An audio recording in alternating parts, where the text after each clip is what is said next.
Dans la Grèce antique, l'agonistique désignait cette partie de la gymnastique concernant les arts du combat, lutte, pugilat, pancrace. Le rap fait du conflit théâtralisé, de la rivalité mise en scène, de l'insulte rituelle un élément majeur de sa poétique. Il ne fait par là que remettre à l'honneur une composante essentielle de la culture afro-américaine, déjà à l'œuvre dans le jazz, et particulièrement présente dans les diverses formes littéraires de la tradition orale nègre. La langue des cités que l'on retrouve dans le rap et qui se caractérise entre autres par l'utilisation fréquente du verlan et par un vocabulaire qui emprunte à l'argot et aux langues étrangères est parlé bien au-delà des banlieues. Les figures de style sont nombreuses dans le langage argotique. Aujourd'hui, à travers le rap, les MC font une utilisation polysémique du langage argotique. Invention de mots, utilisation d'un vocabulaire d'origine étrangère, maniement du jargon des professionnels de la musique, du show business, mais aussi des prisonniers. La majorité des rappeurs utilisent, en plus du français, un langage type de leur quartier. Les MC manient la langue tantôt de manière poétique afin d'émouvoir, tantôt de manière agressive afin de provoquer. Parler autrement devient une manière de lutter contre la norme et les pouvoirs en place. Cette manière de s'exprimer en argot prouve une appartenance à un groupe social, à une tranche d'âge. Le rap est en effet un coup de poing, un moyen pour le rappeur au micro de prêcher sa parole en face d'inconnus et de tenter de les convaincre, quel que soit le message. Il y a une véritable importance des pronoms à travers lesquels le rappeur s'adresse à leur auditeur.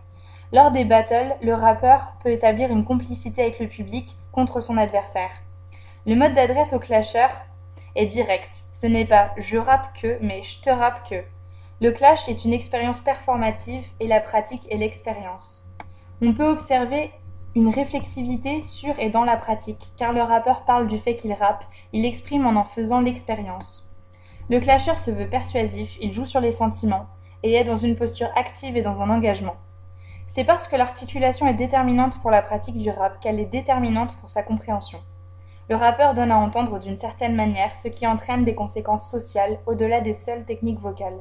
Je te rappe ce texte réfère à la situation naturelle d'utilisation du langage que le rap a progressivement imposé dans l'espace chansonnier.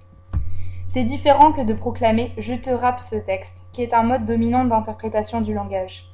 Il y a bien une perspective expressiviste du langage et un lien fort entre le langage et son espace naturel de réalisation, qui est la conversation.